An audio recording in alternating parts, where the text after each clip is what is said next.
നമ്മുടെ UAE-ലൊക്കെ ഇപ്പം എന്താ ചൂടല്ലേ, പുറത്തേക്ക് ഇറങ്ങാൻ പറ്റാത്തൊരവസ്ഥ അല്ലേ.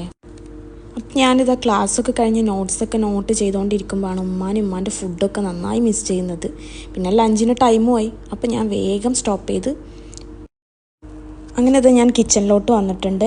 അപ്പോൾ നമുക്ക് വേണ്ട ഇൻഗ്രീഡിയൻസ് ആണിത്. ഇന്ന് നമ്മൾ ഉണ്ടാക്കുന്നത് പച്ചക്കായും ഉണക്കച്ചെമ്മീനും വറുത്തരച്ച നല്ല നാടൻ കറിയാണ് കേട്ടോ. പിന്നെ നമ്മുടെ വെളിച്ചെണ്ണ ചൂടായി വരുമ്പോൾ സവാള ഇട്ടിട്ട് നന്നായി വഴറ്റിയെടുക്കുക. പിന്നെ അതിലേക്ക് ഒരു തക്കാളിയുടെ പകുതി, പിന്നെ പച്ചമുളക്, പിന്നെ എന്നിട്ട് നന്നായി തിളക്കാൻ വേണ്ടി ഇത് അടച്ചു വെക്കുക. അത് കഴിഞ്ഞതിന് ശേഷം തേങ്ങയും പച്ചമുളകും ചെറിയ ഉള്ളിയും കറിവേപ്പിലയും ഒക്കെ ഇട്ടിട്ട് തേങ്ങ നന്നായി വറുത്തെടുക്കുക. അതിനുശേഷം നമ്മുടെ അരപ്പ് ഇതിലേക്ക് മിക്സ് ചെയ്ത് കൊടുക്കുക കേട്ടോ. പിന്നീട് ഇതിലേക്ക് ഉണക്കച്ചെമ്മീൻ ആഡ് ചെയ്ത് കൊടുക്കുക. അതിനുശേഷം വറവ് ഇട്ട് കൊടുക്കുക കേട്ടോ. ഇപ്പോൾ ഇതാ നമ്മുടെ കറി ഇവിടെ റെഡിയായി വന്നിട്ടുണ്ട്. ഇനി ഇത് അടച്ചു വെക്കാം.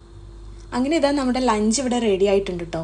ഇനി കുറച്ച് അച്ചാറും നല്ല ഉണക്കച്ചമ്മീൻ ചമ്മന്തിയും കുറച്ച് വൻപയർ തോരനും ചെറിയൊരു മീൻ വറുത്തതും പിന്നെ കൂട്ടിനൊരു പപ്പടവും പൊടി പൊടിച്ചാലുണ്ടല്ലോ, ആഹാ അന്തസ്.